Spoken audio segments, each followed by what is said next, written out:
8:30, so we're going to go ahead and get started. Pat, will you do the roll? Ellen Anderson. Here. Scott Hardeman. Here. Bruce Horn. Here. Monica Hassel. Here. Mary Kay Jacobson. Here. Greg Jones. Here.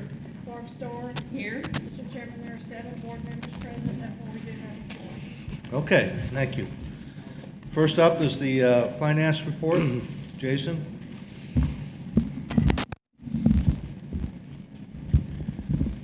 Good morning. These are the summary financial results through May 31st, 2025 for POA, amenities, and as well as wastewater. For POA and amenities, overall revenue through May 31st was behind schedule by approximately 7% or $322,000. Assessment revenue was slightly lower, and other revenue exceeded budget by approximately $46,000. Food and beverage are off in snack bars by approximately 7%, with Stonehenge exceeding budgeted expectations. Golf revenue was slightly off by approximately 7% year to date, but is again exceeding expectations regarding net income by approximately $195,000. Cost of goods sold are better than budget with a variance of $26,000, which has been a positive trend through May. It was anticipated that cost of goods sold would be approximately $871,000 for the year to date, and actual costs were $845,000 respectively. Golf costs are below expectations with a 7% savings. Food is in line with budget with a negative variance of 1.92%. Operating expenses, including payroll for POA and amenities, we're still trending positively in POA for overall expenses at $242,000 below, in payroll at 2.59% below expectations. Expenses year to date were $8.9 million against the estimate of $9.1. Materials and supplies as well as payroll were better than expected, again with combined savings of 36%. Overall, we are ahead of budget by $242,000. Net income for POA and amenities are behind schedule by $15,000. Based on the size of our budget through May 31st, 2025, we feel this is within tolerance and are pleased with our results thus far. For wastewater, sewer, overall revenue, our top line revenue for sewer is exactly in line with estimates at $1.3 million through May 31st, 2025. Operating expenses, including payroll, similar to April and prior, large variances were experienced positively for payroll, materials, and repairs, again in May. In total in this area of general expenses was a positive $169,000 against estimates through May 31st. Net income for sewer was better than budgeted expectations.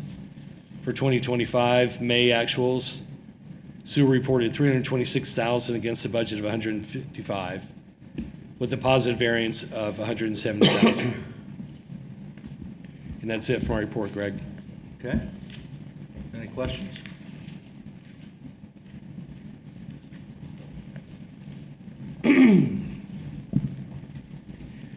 Tom Ratcliffe. First again. I will remind everyone, we are operating under the 3-minute rule, so just want to make sure we get that. So ask your questions, and then before we respond, we'll make sure you're done with your questions, okay? Okay. So I'll go through my list of questions. Jason, first of all, I just want to thank you again for getting this out early on Friday. It means a lot. Thank you. And for the page numbers on the report. Couple of questions. So first of all, as it relates to the budgets, again, I appreciate all the hard work on the department heads and the board and the work in the budgets, because everything really seems like it's in line, with the exception of police, which is trending way on the other side. Questions are, first of all, grant money. Is grant money in the budget, and is it accrued for? Next question that I have is regarding cash on the balance sheets. You show $3.2 million as cash and restricted. Was that shifted from the cash account? Is that why cash is down about $3 million from a year before? And then I guess the next question is, you mentioned food and beverage in line with the budget expectations. And I'd like to know just what did you, Bill, and the board do to get Bobby Jones to get that back in line? Thank you. Okay, you want to start? It's a lot of questions to remember. I wrote them down. I wrote them down too. Yeah, play by the rules, right? So Tom, the 3.2 million was transitioned from our cash and equivalents to the restricted. And this was a covenant from the bank for a Druid Hills loan. Instead of paying outright cash of 20%, they agreed to allow us to maintain that into a separate account, interest bearing at 3%, until the project's complete, and then we know the final cost. So we moved it from the top line down to the non-current on the restricted cash.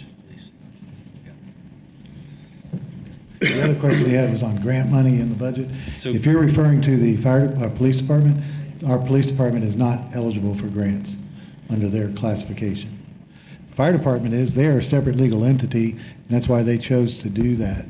But we cannot apply for grants through the fire department. Police department, excuse me. And the food and beverage question, do you want to take that, or do you want me to?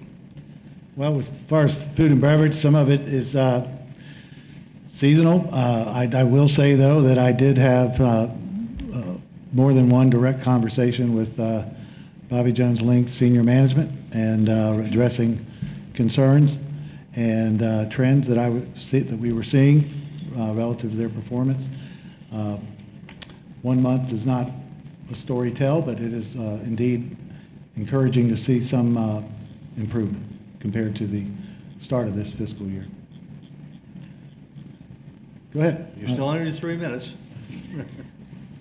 You're watching him, right? Watching you. Okay, I'm confused. Under police, under the comment section, payroll and related. One of the explanations is page number 9. We are minus 7%, and the explanation is grants. And it's also shown in various places for overtime. We're waiting for money and so forth. Yeah, so the grants in this case are reimbursements for overtime by the police. Those do not come in with the actual overtime that's incurred. Sometimes it's a month late, sometimes it's 2 months later. Just depends on when Kate can get to doing the paperwork and submitting it for reimbursement.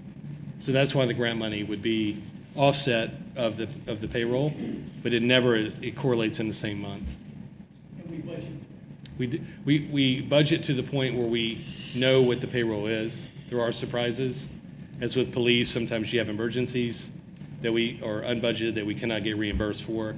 And it depends on the coding of what they do in reference to the overtime, whether we are reimbursed or not. So it's a very difficult process for us to exactly dollar for dollar budget for the reimbursable overtime through police.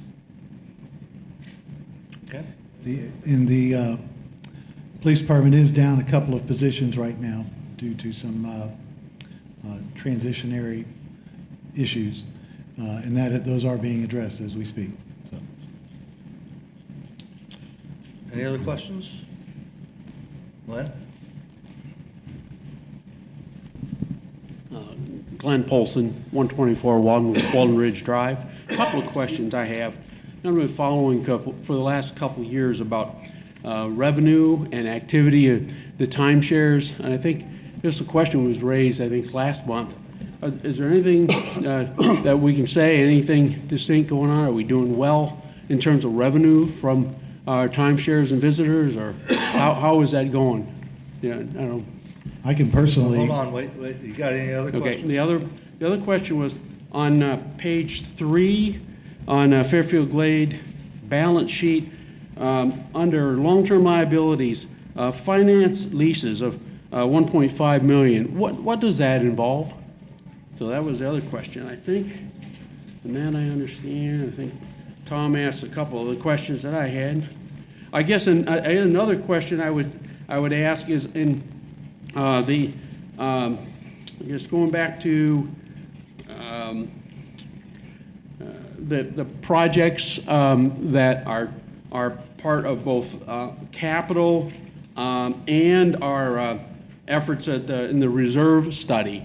Do we feel that we're on track to be able to complete those projects in the calendar year? If you look at the actual spending year to date, just through May, it's less than equal to the percentage of the year that we're complete. So and certainly on the reserve study, there's an awful lot of, quite an extensive list of relatively small projects, but they all add up. And the concern is, are we confident that we're gonna get where we want to be at the end of the year on those spending areas?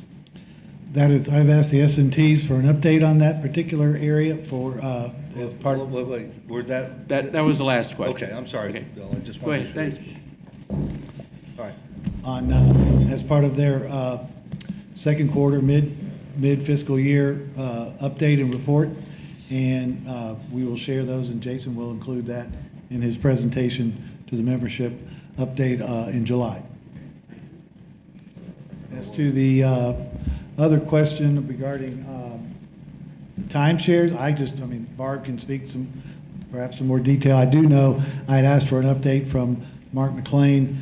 Through May, their occupancy last year was 42% through May, which of course is a bit early in the season, but this year compared to last year, they're at 47%. And normally during the summer, they're very high. Barb? Oh, sorry. During the summertime, they're pretty well full occupancy until about this second week in August, because all the kids are out of school and the parents are on vacation. So it's hard to get into the Wyndham Resorts at this point during the summer.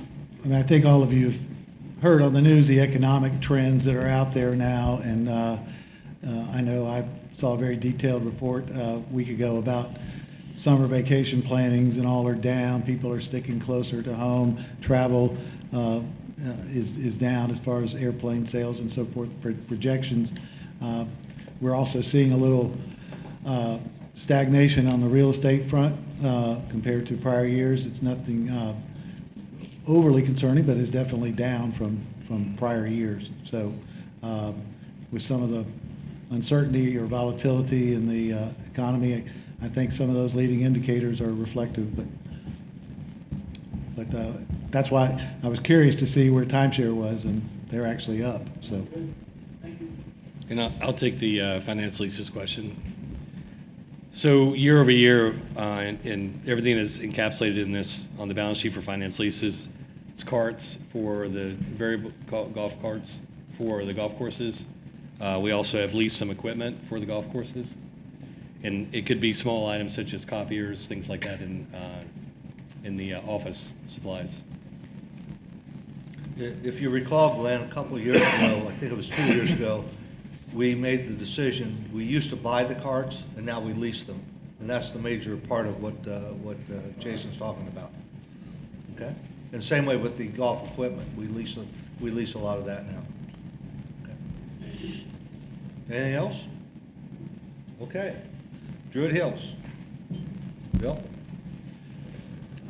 We have completed the blasting at the job site as far as that part of the site preparation. I want to thank everyone for their patience and tolerance with that. But it was necessary, given the amount of solid rock that was beneath there, and it did save us money in the long run as far as the site, money and time is money, with the site preparation. If you recall, the prior clubhouse did not have a basement, and this clubhouse does call for one for the golf cart storage, as well as additional storage for the food and beverage and clubhouse operations. So that blasting was being done in order to accommodate that lower level. So pleased to say that is complete, and the site prep should be wrapping up in the next 2 weeks, in which we will then move into the construction phase. J&G, our general contractor, will be fully mobilizing at that point, and you'll begin to start seeing things starting to elevate as part of that process. So it's exciting, and that's where we are with Druid. As far as the fire and EMS, we did receive the initial estimate on construction costs, which was been reviewed. It is based, however, on about 40% completion of final design drawings. There will be an update in the next week on those drawings from the architect, which will be in the 60 to 80% completion range, at which point our contractor Stubbs Construction will resubmit their bid, and they fully anticipate that bid to be lower once they have more information. Their initial was based on 40% design drawings, and they look for additional savings as partners in this project. So we'll be receiving that in short order. At which point we will also begin process with some further site preparation and looking for full construction mobilization late summer, early fall. We still can't put a firm date on that yet, but it is imminent. Okay. Any member comments?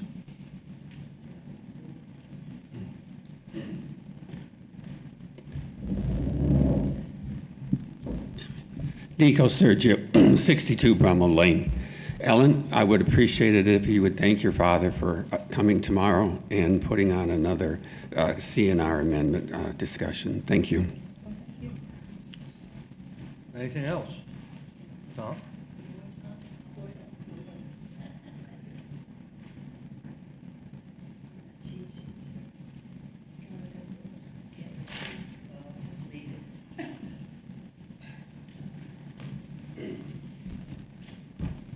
Ellie Kelman, 62 Brummel Lane. Well, where are they?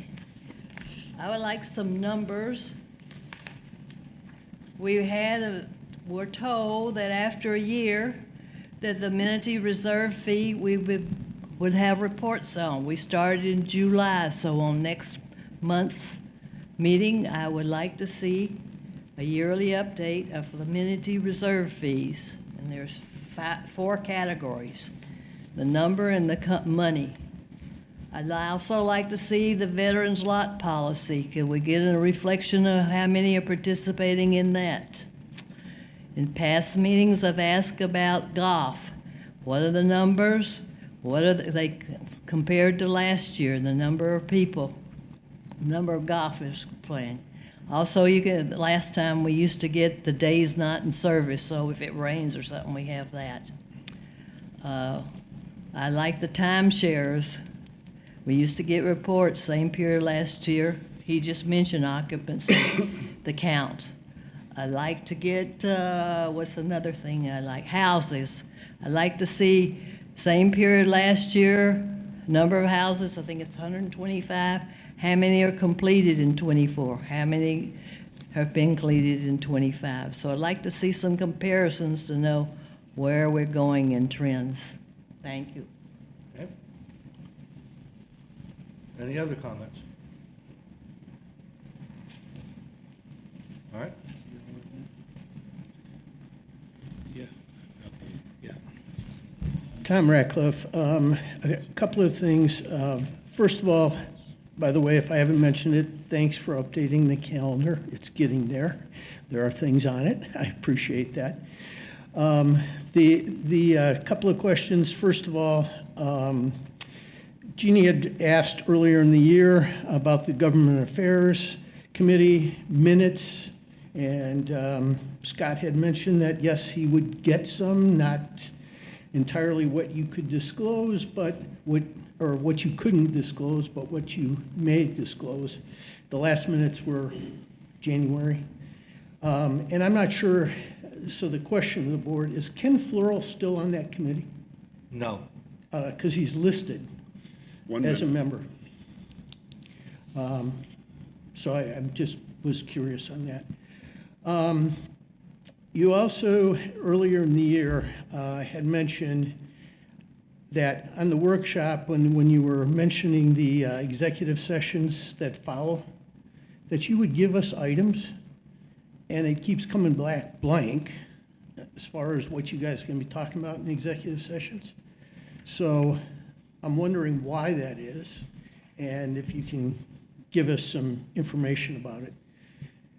And then finally, as it relates to fire and EMS, and so to my knowledge, we haven't seen the budget, we haven't seen the drawings and layouts on any of this. And we haven't really heard. That's time, Tom. 3 minutes of questions. Okay, thank you. Okay. And most of those, we'll get back to you next month on a number of those. Okay? All right. Board members, comments. Bruce, lot committee?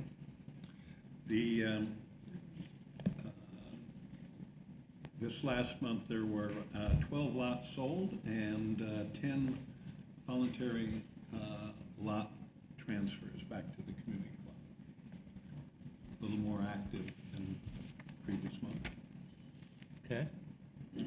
I've got a couple announcements. Number one, Nico, you stole a little bit of my thunder, but tomorrow at 1 o'clock here, tomorrow at 1 o'clock here in the center, Tom Anderson, our declarant, will be here to make a short presentation, but mainly here to answer questions that members may have from the declarant about the amendment. Now, this is going to be Tom's presentation. Many of us from the board will be there, but this is really his presentation. And so make sure that your questions, if you're asking them, are really directed at the declarant. You have other ways for you to get questions to us that we will answer through emails and that type of thing. But tomorrow is really the declarant conversation, okay? That's number one. Number two, last month the board has decided to discontinue the public session of the workshop. The reason why we're doing that is because there's getting a lot of crossover. It's the same material really on Wednesday as it is on Thursday, number one. And number two, really the purpose of the workshop has always been to prepare the board for the board meeting the next day. So what we're going to do is starting next month, we will not have a public session of the workshop, but we will continue to have more robust discussions, I'm sure, at the board meeting on Thursday around the same materials that we have been covering like today, okay? Any other board member comments? Hearing none? Motion to adjourn. Is there a second? Second. Any discussion? All those in favor? Aye. Opposed? We are adjourned. Thank you very much for coming.